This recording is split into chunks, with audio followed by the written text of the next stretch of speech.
A very good morning. Let's start.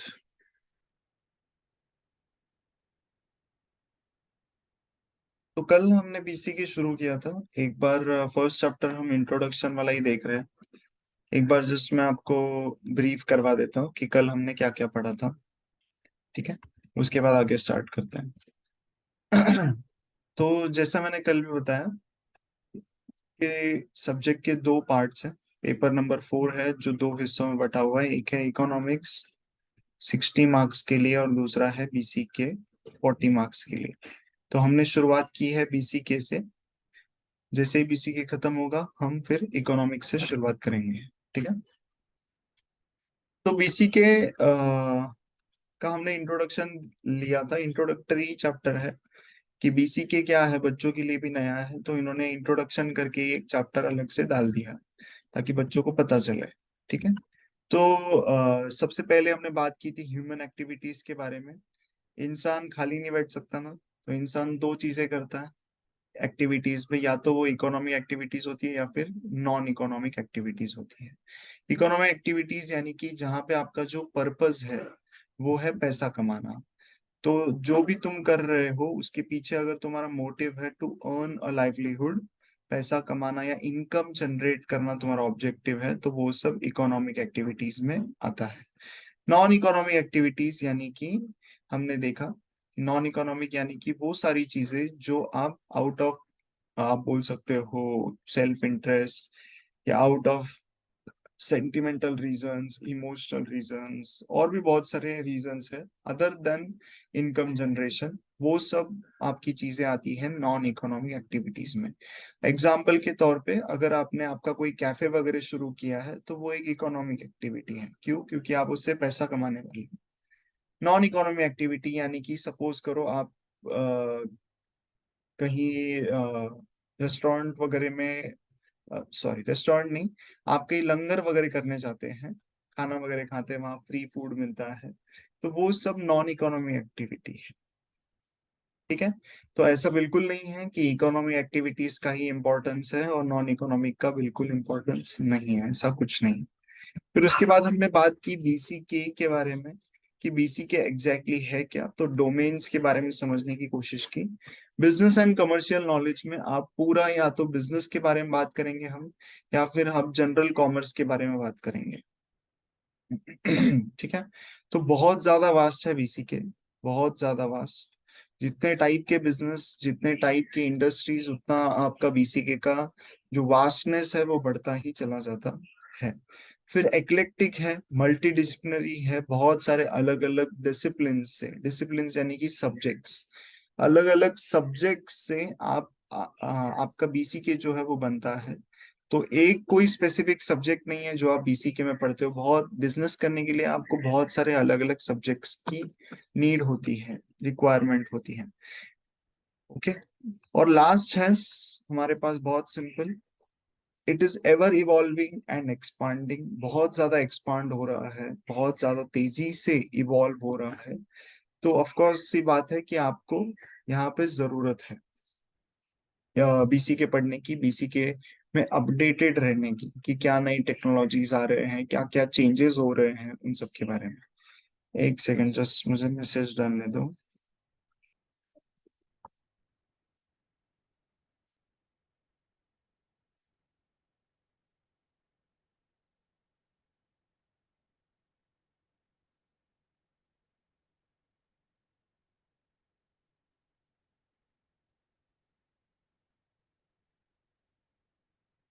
Okay,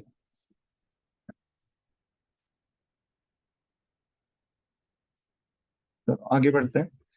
तो उसके बाद हमने देखा था इम्पोर्टेंस की सीए के सिलेबस में ये क्यों है। तो जैसे मैंने आपको बताया, सीए एक प्रोफेशन जो है उसमें आज सिर्फ हम पुराने टाइम से जो टैक्स वगैरह के सिलसिले में बात करते थे वैसा नहीं है।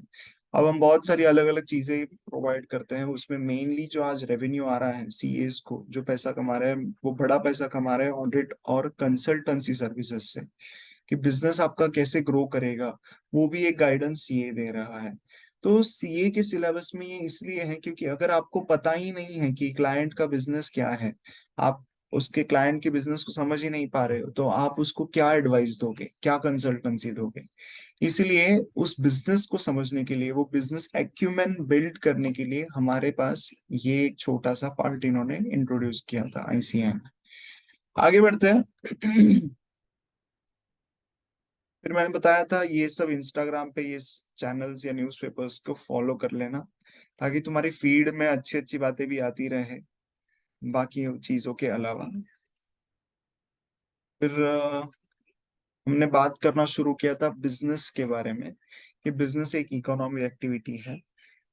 इसमें तीन ही एक्टिविटीज मेनली प्रिवेल करती है: प्रोडक्शन, डिस्ट्रीब्यूशन या फिर ट्रेडिंग।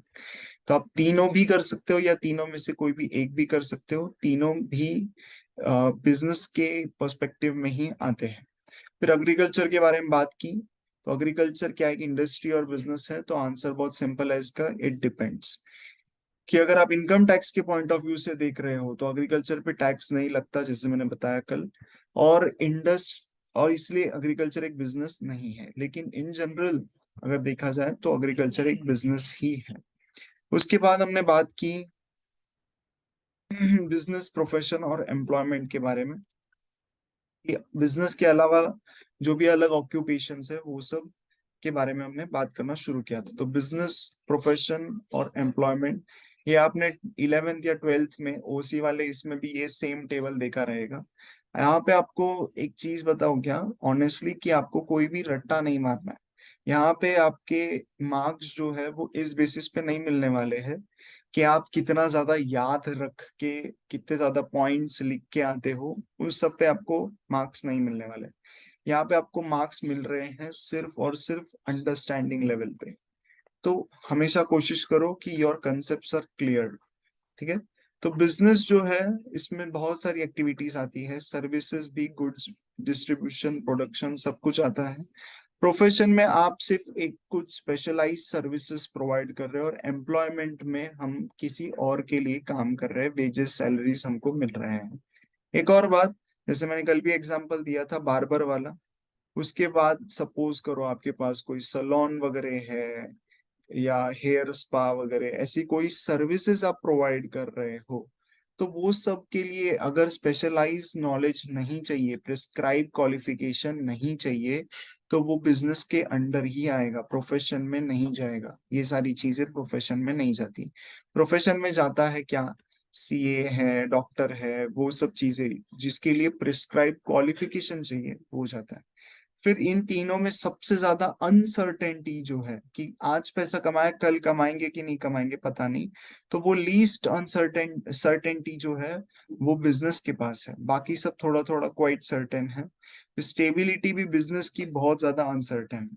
पता चला तुमने कोई बिजनेस डाला हुआ है, सपोज बहुत दूर नहीं जाते, गन्ने का जूस का बिजनेस डाला है तुमने। गन्ने के जूस के बिजनेस में हुआ कुछ यूं कि तुम्हारे आगे वाला पूरा रोड खोद के रख दिया, तुम्हारा बिजनेस अब चल ही नहीं रहा है क्योंकि लोग ही नहीं रुक रहे तुम्हारी शॉप पे। ठप, बिजनेस ठप, सिंपल। तो आज है कल है नहीं, इसकी कोई गारंटी नहीं।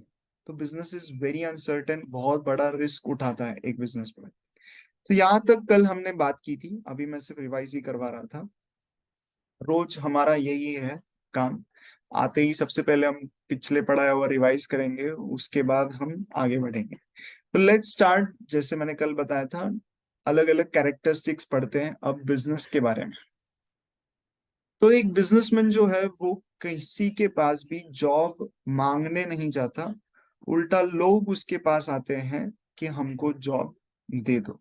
तो ये एक बड़े अपने आप में एक बहुत बड़ी लेवल वाली फीलिंग है।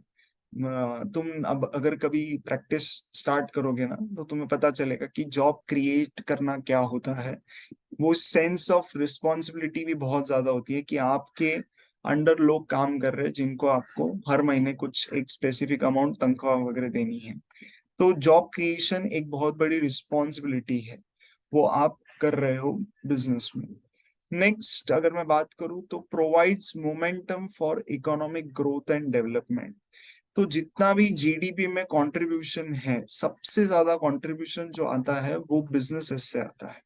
अगर किसी कंट्री में बिजनेस नहीं है तो उसका जीडीपी भी उतना अच्छा नहीं है। जैसे अगर मैं बात करूं, नंबर वन जो है वो है यूएसए। पूरे वर्ल्ड में जिसकी जीडीपी सबसे ज्यादा है वो है 25 ट्रिलियन डॉलर्स की, यूएसए। नेक्स्ट सेकंड नंबर पे आता है चाइना। उसके अलावा है हमारे पास जर्मनी, जापान, और फिफ्थ नंबर पे आते हैं हम, इंडिया।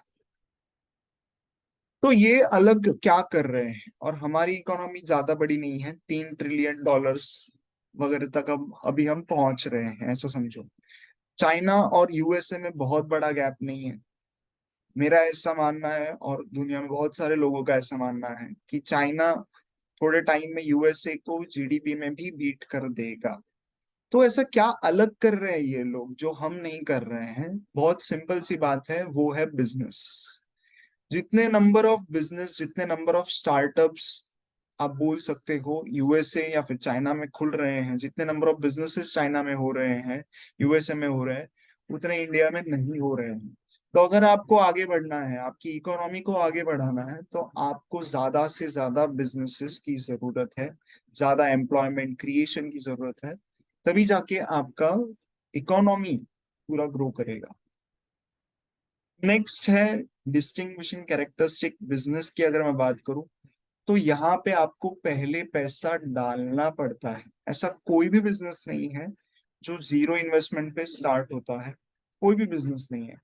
आप नॉर्मल से एक चाय की टपरी भी डालो, उसमें भी आपको चाय पत्ती, शुगर वगैरह जो भी है वो पहले आपको खुद की जेब से डालना पड़ेगा, इन्वेस्टमेंट इंटेंसिव। लेकिन क्या ये सेम चीज जॉब में होती है क्या? नहीं होती जॉब में, सिंपल। जॉब में आपको पहले पैसे कहीं पे भी डालने नहीं पड़ते, आपको उल्टा फर्स्ट मंथ से ही आपको पैसे मिलते रहते हैं सिर्फ। बट बिजनेस में ऐसा नहीं होता। बिजनेस में आपको पहले पैसे डालने पड़ते हैं, फिर कहीं जाके आपको वो बेनिफिट्स धीरे धीरे धीरे करके मिलते हैं। वो भी मिले तो, इसकी कोई गारंटी नहीं है कि आपको बेनिफिट्स मिलेंगे ही। ठीक है। आगे बढ़ते हैं। नेक्स्ट है हमारे पास, वो है गेस्टेशन पीरियड एंड अनसर्टेनिटीज। अब ये गेस्टेशन पीरियड होता क्या है, इसको एक एग्जांपल के तौर पे समझते हैं। सपोज करो एक हाईवे है ये, और यहाँ पे एक बहुत अच्छी जगह है, वो तुमने खरीदी। ठीक है, एक बैरन लैंड था, वो तुमने खरीदा। तुम्हारा बेसिक सा ऑब्जेक्टिव है कि मैं यहाँ पे होटल एंड रेस्टोरेंट का बिजनेस करना है। सिंपल। स्टे भी कर सकते हैं लोग, और खाना भी खा सकते हैं, दोनों तुम्हारे पर्पस यहाँ पे फुलफिल होने वाले हैं। ठीक है, आज क्या डेट है? 13 जून। तुमने आज लैंड खरीद ली। मेरा सिंपल सा क्वेश्चन है आपसे, क्या 14 जून से मेरी जेब में पैसे आने शुरू हो जाएंगे क्या? मैंने सिर्फ नहीं। लैंड, होंगे नहीं होंगे? सिंपल। यस, बिल्कुल सही जवाब। Yes, Mansi except and everyone, सही जवाब। 14 जून से मेरे पास बैंक अकाउंट में पैसे आना शुरू हो जाएंगे, ऐसा नहीं होगा। क्यों नहीं होगा? क्योंकि इस बिजनेस को बिल्ड होने में ही टाइम लगने वाला है, इस होटल को कंस्ट्रक्ट होने में टाइम लगेगा, फिर होटल को पॉपुलर होने में टाइम लगेगा, फिर कहीं जाके मेरे पास लोग रुकेंगे वगैरह, ये सब चीजें होगी। तो करीब करीब अगर मैं बोलूं, तो नहीं बोला तो भी मुझे और बहुत ऑप्टिमिस्टिक रह के भी, तो मेरे को कम से कम 1 साल तो लग ही जाएगा। तो 2024 इसी डेट को मैं बोल सकता हूँ कि हाँ बाबा, शायद एक बहुत ऑप्टिमिस्टिक अप्रोच रख के मेरे पास पैसे आना शुरू हो जाए। लेकिन 1 साल भर तो तुमने सिर्फ पैसे डाले हैं ना, पैसे आए नहीं। तो जिस टाइम पीरियड में तुम पैसे डाल रहे हो बट तुम्हें कोई भी बेनिफिट एज सच नहीं मिल रहा है उससे, उसको बोलते हैं गेस्टेशन पीरियड। मतलब एकदम सिंपल आसान भाषा में वेटिंग टाइम आप ऐसा बोल सकते हो, कि वो जो तुम्हारा बिजनेस है उससे एक्चुअल में पैसे आने तक का टाइम तुम्हारा गेस्टेशन पीरियड कहलाता है। और इसमें भी बहुत सारी अनसर्टेनिटीज तो है ही, कि कुछ हो अच्छा बुरा तो फिर तुम्हारा बिजनेस तो वापस डूब गया, कोविड वगैरह जैसा टाइम आ गया अगर, तो फिर तो तुम्हारा बिजनेस वापस डूब गया। ठीक है। तो क्या क्या देखा अभी तक हमने? सबसे पहला कि बिजनेसमैन एक जॉब क्रिएटर है, जॉब सीकर नहीं है। उसके अलावा ज्यादा से ज्यादा बिजनेसेस चाहिए हमें, इकोनॉमी ग्रो करनी है तो इन्वेस्टमेंट इंटेंसिव है कि आपको पहले पैसे डालने पड़ते हैं, यहाँ पे फर्स्ट डे से आपको पैसे नहीं मिलते। एस्टेशन पीरियड यानी कि आपके इन्वेस्टमेंट्स को फ्रुक्टिफाई होने में, मतलब आपका इन्वेस्टमेंट जो किया है तुमने बिजनेस में, उसे एक्चुअल में यील्ड या फिर रिटर्न्स आने में टाइम जो लगता है, वेटिंग टाइम, उस वेटिंग टाइम को बोलते हैं गेस्टेशन पीरियड। और लास्ट जो डिस्टिंग्विशिंग कैरेक्टरिस्टिक है, सेकेंड लास्ट सॉरी, कि सिस्टमैटिक, ऑर्गेनाइज्ड और एफिशिएंसी ओरिएंटेड एक्टिविटी है। बहुत लोगों को ऐसा लगता है कि बिजनेसमैन, मैं बिजनेस करूंगा तो मेरा कोई बॉस नहीं है, तो मैं जाऊंगा 10 बजे दुकान खोलूंगा, या 10 का 12 भी हो गया तो भी कोई प्रॉब्लम नहीं है, ऐसा वैसा। मैं तुमको एक रियल किस्सा बताता हूँ। तो मेरे एक बहुत अच्छे दोस्त है, इंजीनियर। तो उन्होंने क्या किया कि पहले जॉब किए कुछ साल, बिजनेस को समझा जहाँ पे वो काम कर रहे थे, फिर उन्होंने खुद की फैक्ट्री डाली। जब वो जॉब कर रहे थे तो वो 9 to 5 टिपिकल जॉब टाइमिंग्स जो होते हैं उसको फॉलो करते थे। जब वो बिजनेस करने लगे, खुद की फैक्ट्री डाल के बिजनेस करने लगे, फिर 9 to 9 भी कब हो जाता था पता नहीं चलता था। तो बता मैं ये रहा हूँ कि वो जो है ना, कि मैं अपना बॉस खुद हूँ और कभी भी दुकान खोलूं, क्या फर्क पड़ता है, ऐसा वैसा, वो एक्चुअली रियल लाइफ में प्रैक्टिकल नहीं है। उल्टा, आपको ऐसा कोई रिस्ट्रिक्शन दिमाग में रखोगे अगर कि मैं 9 to 5 ही काम करूंगा, तो फिर बिजनेस नहीं हो पाता। आपको आपके ही बिजनेस में ओवर टाइम बहुत बार करना ही पड़ता है। और इनिशियली तो बिजनेस में अगर मेड वगैरह भी नहीं है ना, तो आपको ही झाड़ू पोछा भी सब कुछ आपको ही करना है। तो बिजनेस करना आसान नहीं है। बट ऑफ कोर्स रिटर्न्स जो मिलते हैं वो सबसे ज्यादा बिजनेसमैन को ही मिलते हैं, सैलरीज से ज्यादा। एक प्रॉफिट एंड लॉस स्टेटमेंट में सैलरीज से ज्यादा प्रॉफिट होता है इसीलिए। और वो प्रॉफिट कौन लेके जाता है? बिजनेसमैन। बट टाइम लगता है उसके लिए, और ये चीजें फॉलो करनी पड़ती है, systematic, organise, efficiency oriented activity है। ठीक है। और लास्ट हमारे पास जो चीज है कि ये सब क्यों कर रहा है बिजनेसमैन, ये सब क्यों कर रहा है, इतना रिस्क वो उठा रहा है, ये सब वो कर क्यों रहा है? बहुत सिंपल सा ऑब्जेक्टिव है उसका, इनिशियल स्टेजेस में और डे 1 से ही उसका ऑब्जेक्टिव है प्रॉफिट, पैसा कमाना। अच्छा, मैं रिपीट करता हूँ पॉइंट, एक बार ये कंप्लीट कर लेता हूँ। तो ऑब्जेक्टिव जो है वो है सिंपल, पैसा कमाना। तो बहुत टाइम से बिजनेसेस है, मतलब जब से आप इतिहास पढ़ो तब से तो बिजनेस है ही है। कोई ना कोई छोटा मोटा बिजनेस आपको दिख ही जाएगा, बहुत शुरुआत के टाइम से है। इवन चंद्रगुप्त मौर्य से भी पहले का जो इतिहास है उसमें भी आपको, हड़प्पन सिविलाइजेशन वगैरह में भी आपको बिजनेसेस दिख जाएंगे। बेसिक ऑब्जेक्टिव क्या है बिजनेस का? वो है पैसा कमाना, प्रॉफिट कमाना, सिंपल। बट आज अगर मैं बात करूं, 21st सेंचुरी में ऐसा है कि आपका ऑब्जेक्टिव अगर बिजनेस का सिर्फ प्रॉफिट है तो आप सस्टेन नहीं कर पाओगे। इसलिए धीरे धीरे सारे बिजनेसेस सस्टेनेबल डेवलपमेंट की तरफ मूव कर रहे हैं, और अब सिर्फ प्रॉफिट पे ध्यान नहीं देते, अब ये 3 P's पे ध्यान देते हैं। कौन से 3 P? एक तो है तुम्हारा प्रॉफिट, दूसरा है पीपल, मतलब तुम्हारे यहाँ पे जो लोग काम करते हैं, अगर तुम उनकी देखभाल अच्छे से करते हो, मतलब उनको कोई मेंटल फ्रस्ट्रेशन नहीं देते, घर जाके वो सुखी हैं, घर जाके वो फ्रस्ट्रेशन नहीं निकाल रहे अपने काम का, और जॉब चेंज करना नहीं चाहते वगैरह वगैरह, मतलब बेसिकली वेल बींग। अगर आपके यहाँ पे जो लोग काम करते हैं उनका वेल बींग का आप अच्छे से ध्यान रख रहे हो, तो आपका ऑर्गेनाइजेशन भी ग्रो करेगा। अगर आप प्लैनेट में जो पॉल्यूशन वगैरह है, ये सब चीजें हैं, मदर ने अर्थ जो है हमारी, उसका ध्यान रख रहे हो अच्छे से, तो भी आपका बिजनेस ग्रो करेगा। तो आज पूरे जितने भी मल्टीनेशनल कंपनीज है, इवन बहुत सारी इंडियन कंपनीज भी 3 P's को फॉलो करते हैं, और इवन अपने एनुअल रिपोर्ट्स में भी 3 P's को रिपोर्ट भी करते हैं। पीपल, प्रॉफिट एंड प्लैनेट, तीनों चीजें इंपॉर्टेंट है। जैसे फॉर एग्जाम्पल, अगर मैं अभी लेटेस्ट एग्जाम्पल दूं आपको, तो एसीसी और अंबुजा सीमेंट, एसीसी और अंबुजा सीमेंट ये दोनों एक ही पेरेंट ग्रुप के ऑर्गेनाइजेशंस थे। तो वो पेरेंट ग्रुप एक मल्टीनेशनल ब्रांड था, है मतलब अभी भी, और वो इंडिया से एग्जिट करना चाहते थे सीमेंट इंडस्ट्री में।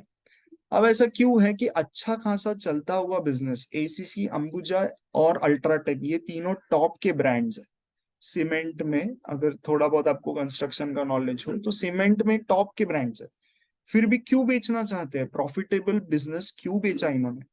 बहुत सिंपल, क्योंकि सीमेंट इंडस्ट्री जो है, सीमेंट प्रोडक्शन प्रोसेस जो है, ये प्लैनेट के लिए बिल्कुल भी अच्छा नहीं है, बिल्कुल भी अच्छा नहीं है। इससे इतना ज्यादा पॉल्यूशन होता है कि आप इमेजिन नहीं कर सकते। तो सीमेंट, इसलिए इनका प्रोडक्शन जो था इनको बंद करना था, कि हम अब सीमेंट प्रोडक्शन नहीं करना चाहते। इतना सिंपल सा इनका आइडियोलॉजी था। तो उस वजह से इन्होंने क्या किया कि सिंपल, हमें अब करना ही नहीं है सीमेंट का बिजनेस, और ये इन्होंने बेच दिया। और खरीदा किसने? आप सबको पता ही होगी ये चीज, अदानी। इन्होंने ये खरीदा, क्योंकि कुछ लोगों को फर्क पड़ता है थ्री पीस से, सस्टेनेबल डेवलपमेंट से, कुछ को फर्क ही नहीं पड़ता, सिंपल। बट ऐसा नहीं है, अलग अलग पर्सपेक्टिव है इसमें भी। जरूरी है, सीमेंट प्रोडक्शन भी जरूरी है, नहीं तो बिल्डिंग्स कंस्ट्रक्शन कैसे हो पाएगा? आज ऐसा है, ठीक है। तो थ्री पीस को रिपोर्ट किया जाता है, थ्री पीस पे ध्यान भी दिया जाता है, बहुत सारे बिजनेसेस इसको एक्चुअली बहुत सीरियसली लेते हैं। इन्फोसिस में अगर आप कभी काम करने जाओ, तो इन्फोसिस में 9 to 7 ऐसा टाइमिंग्स रहता है जनरली। तो मेरा एक दोस्त है इन्फोसिस में, मेरे को बता रहा था। तो वो बोलता है कि हम कभी भी 5 बजे के बाद काम ही नहीं करते, पर 7 बजे से पहले घर नहीं पहुंच निकल घर वहां से निकल नहीं सकते। तो मैं बोला क्या करते हो फिर, 5 से 7 क्या करते हो? तो उसने मुझे बताया कि बहुत सिंपल, आप अलग अलग कोर्सेज है वहां पे, उसमें आपको कंपलसरीली एनरोल करना पड़ता है अपने आप को। पर्सनालिटी डेवलपमेंट से लेके सेल्फ डिफेंस तक के कोर्सेज हैं, इन्फोसिस प्रोवाइड करता है अपने ही कैंपस में। तो मेरा जो दोस्त था वो कराटे सीख रहा था इसकी वजह से, इन्फोसिस में ये जो फैसिलिटी है ना, इसकी वजह से वो कराटे सीख रहा था। तो उसने मुझे बताया, तो कितनी अमेजिंग चीज है, लोग वहां पे अलग अलग लैंग्वेजेस भी सीखते हैं। तो जस्ट इमेजिन कि आप कुछ अलग भी सिखा रहे हो अपने लोगों को, तो वेलबींग का ध्यान रख रहे हो अपने लोगों के लिए। तो एक बहुत अच्छी ऑर्गेनाइजेशन है, ऐसे ही बहुत अलग अलग किस्से हैं। तो और एक बार मैं बस वो मोमेंटम वाला बता देता हूँ। तो एक कंट्री का जो जीडीपी है, मतलब आपकी कंट्री, आप ऐसा समझो कि किस तरह से परफॉर्म कर रही है, उसका ये एक इंडिकेटर होता है जीडीपी, ग्रॉस डोमेस्टिक प्रोडक्ट। तो उसमें जितने भी गुड्स एंड सर्विसेज उस कंट्री में प्रोड्यूस होते हैं, उन सब का ये वैल्यू होता है। तो यूएसए का जीडीपी है $25 ट्रिलियन, बहुत ज्यादा है। चाइना का जीडीपी है $19 ट्रिलियन। मतलब है इसका कि पूरे साल भर में वहां पे इतने अमाउंट के, इतने वैल्यू के गुड्स और सर्विस प्रोड्यूस हो रहे हैं। इंडिया का है $3 ट्रिलियन के करीब करीब, ठीक है। तो जैसे जैसे बिजनेसेस ग्रो करते हैं, जैसे जैसे नए बिजनेसेस बनते हैं, वैसे वैसे आपका जीडीपी बढ़ता जाता है कंट्री का। और उसी हिसाब से जीडीपी बढ़ने की वजह से आपकी इकोनॉमी जो है वो बढ़ती चली जाती है, लोगों का स्टैंडर्ड ऑफ लिविंग बढ़ता चला जाता है। आज यूएसए, अगर मैं आपको एक बहुत सिंपल सा एग्जांपल दूं, तो एप्पल का जो आईपैड या फिर आईफोन है, मान लो वो आता है 999, या फिर सिंपल हम ले लेते हैं $1000। और इंडिया में यही फोन मिलता है 1.5 लाख में, ठीक है, टैक्स वगैरह लग के ये सब चीजें। फोन का क्यों एग्जांपल दे रहा हूँ? स्टैंडर्ड ऑफ लिविंग को बताने के लिए। वहां पे यूएसए में एवरेज जो एक इंसान कमाता है वो है $4000 के करीब करीब। तो वो अपनी कमाई का एक बहुत छोटा सा हिस्सा, आप बोल सकते हो, स्पेंड कर रहा है इन चीजों पे, बराबर 25% वगैरह अराउंड एक महीने की सैलरी का अराउंड स्पेंड कर रहा है इस पे। इंडिया में नॉर्मल सैलरीज जो है वो 20-30 हजार रुपए होती है। तो इंडिया में आप बोल सकते हो कि कितना ज्यादा आपको सेव करना पड़ता है, या कितने ईएमआईज आपको भरने पड़ते हैं एप्पल का फोन लेने के लिए। तो ये स्टैंडर्ड ऑफ लिविंग जो है, ये सब कब बढ़ता है? जब आपका जीडीपी बढ़ता है, जब उस कंट्री में ज्यादा बिजनेसेस हो, ज्यादा डेवलपमेंट हो, तब आपकी पूरी इकोनॉमी ग्रो करती है, उसी रीजन की वजह से। ओके, तो businesses are important for economic growth and development, यही मैं बताना चाहता था। आगे बढ़ते हैं। तो अब बचा हुआ जो चैप्टर है वो है फॉर्म्स ऑफ बिजनेस ऑर्गेनाइजेशन पे। आपने ये ऑलरेडी कर चुके हो तुम, मतलब मैं बोलूंगा ऐसा, मतलब कुछ भी नया नहीं पढ़ाऊंगा मैं इसमें। सोल प्रोप्राइटरशिप वगैरह वगैरह वही सब चीजें हैं बेसिकली, जो हम यहाँ पे वापस से एक बार रिपीट करने वाले हैं। सिंपल। बट मैं स्क्रैच से ही पढ़ाऊंगा, मैं बिल्कुल अज्यूम नहीं करूंगा कि तुम ये ऑलरेडी पढ़ के आए हो, ऐसा। ठीक है, तो आज हम सोल प्रोप्राइटर करते हैं, फिर रैप अप कर लेंगे।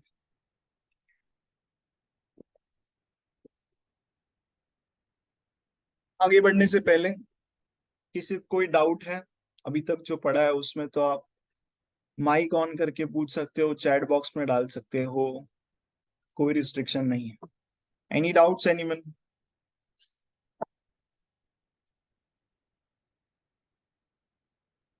ठीक है, ओके। Okay then. सर, हाँ बोल।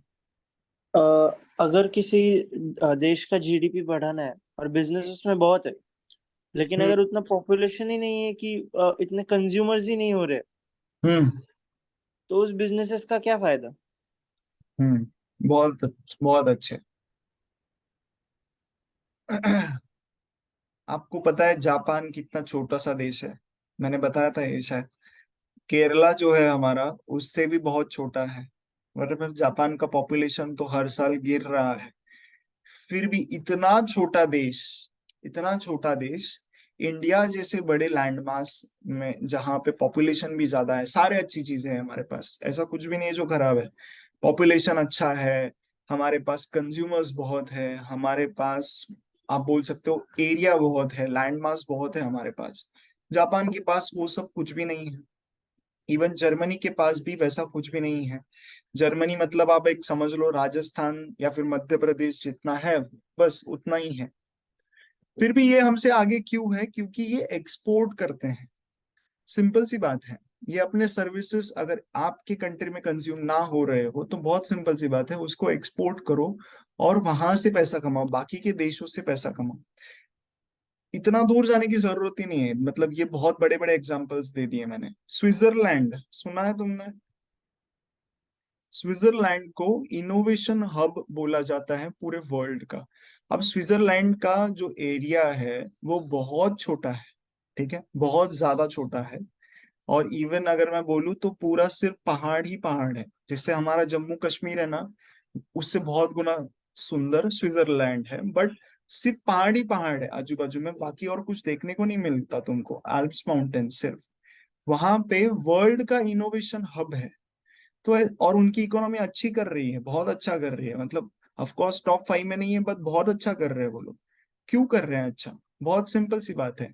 उनके यहाँ पे इतना पॉपुलेशन है नहीं, उनके यहाँ पे इतना लैंड मास नहीं है, तो फिर भी अच्छा क्यों कर रहे हैं? क्योंकि वहां पे जो बिजनेस या फिर सर्विस इंडस्ट्री जो भी है, वो सब अपनी जो टेक्नोलॉजी है उसको एक्सपोर्ट कर रहे हैं। बहुत सिंपल। तो आपके देश में ही पैसा कमाना है आपको, आपके लोगों को बेच के, ऐसा कुछ नहीं है ना। आप आपकी सर्विसेज, आपके गुड्स आप बाहर बेचो, बाकी के कंट्रीज में बेचो, आप और पैसा कमाओगे। सिंपल। Export import, yes. आगे बढ़े। नेक्स्ट है हमारे पास अलग अलग फॉर्म्स ऑफ बिजनेस ऑर्गेनाइजेशन। शुरुआत करते हैं सबसे पहला, सबसे ओल्डेस्ट फॉर्म से, that is sole proprietorship. Sole proprietorship का मतलब है सोल यानी कि अकेला इंसान, और प्रोप्राइटर का मतलब है ओनर। तो पूरे बिजनेस में सिंगल ओनर है, एक ही पूरे बिजनेस का ओनर है। सिंपल। मालिक जो है पूरे बिजनेस में सिर्फ एक ही है। तो it is the easiest and as well as the earliest form of business organisation. मतलब बहुत पुराने टाइम से, जैसे मैंने बताया ना, इवन हड़प्पन सिविलाइजेशंस, वो उससे भी पहले के टाइम से सोल प्रोप्राइटर्स है, और आज भी है। तो इनको आप ऐसा मत समझो कि ये बहुत छोटे स्केल से हैं या फिर इकोनॉमी में क्या ही कंट्रीब्यूट करते होंगे। तो ऐसा बहुत, अगर ऐसा सोच रहे हो तो बहुत बड़ी गलतफहमी है आपकी। स्मॉल स्केल पे ये जरूर है, बट नंबर्स में ये बहुत ज्यादा है। Numerically these are the largest form of business organisation. और इनका कंट्रीब्यूशन जो है जीडीपी, एम्प्लॉयमेंट, एक्सपोर्ट्स वगैरह से रिलेटेड बहुत ज्यादा है, बहुत बहुत ज्यादा। मतलब अगर मैं बहुत छोटा सा एग्जांपल दूं तुम्हें, तो हैंडीक्राफ्ट्स और इवन टेक्सटाइल्स वगैरह जो भी आप देखते हो, टेक्सटाइल मिल्स, पैठनी वगैरह जो बनाया जाता है और एक्सपोर्ट किया जाता है बाहर, उससे बहुत ज्यादा पैसा मिलता है इंडिया को। तो इस वजह से इंडिया में मतलब जीडीपी में इनका कंट्रीब्यूशन सच में बहुत अच्छा खासा है। और बहुत बड़े बड़े बिजनेसेस जो है वो पहले सोल प्रोप्राइटर ही थे, धीरे धीरे करके इन्होंने अपना बिजनेस फॉर्म चेंज किया। ठीक है, तो बात करते हैं और थोड़ा डिटेल में। तो इनको लोकल करके डिनोट किया जाता है, या आप बोल सकते हो सिंबलाइज किया जाता है। वो कोविड के टाइम पे एक मूवमेंट भी चला था, वोकल फॉर लोकल करके, पता होगा शायद आपको। तो लोकल मतलब कौन है? लोकल मतलब यही लोग हैं जो सोल प्रोप्राइटर्स हैं, जो अलग अलग कंडीशंस में काम कर रहे हैं, यही लोकल लोग हैं और इन्हीं को सपोर्ट करना चाहिए, ऐसा वो मूवमेंट था। फिर उसके अलावा सोल प्रोप्राइटर के पास पैसा आता कहाँ से है अपना बिजनेस स्टार्ट करने के लिए? तो बहुत अलग अलग जरिए हैं, आप बोल सकते हो। उसके बाद या तो खुद के पर्सनल सेविंग्स, पर्सनल एसेट्स होंगे, या फिर घर में किसी के पास से वो घर वालों से कहीं से लेगा। दूसरा है कि अगर आपको बिजनेस स्टार्ट करना है, सोल प्रोप्राइटरशिप स्टार्ट करना है, तो आपको बैंक फाइनेंस या फिर माइक्रो फाइनेंस भी मिल जाता है।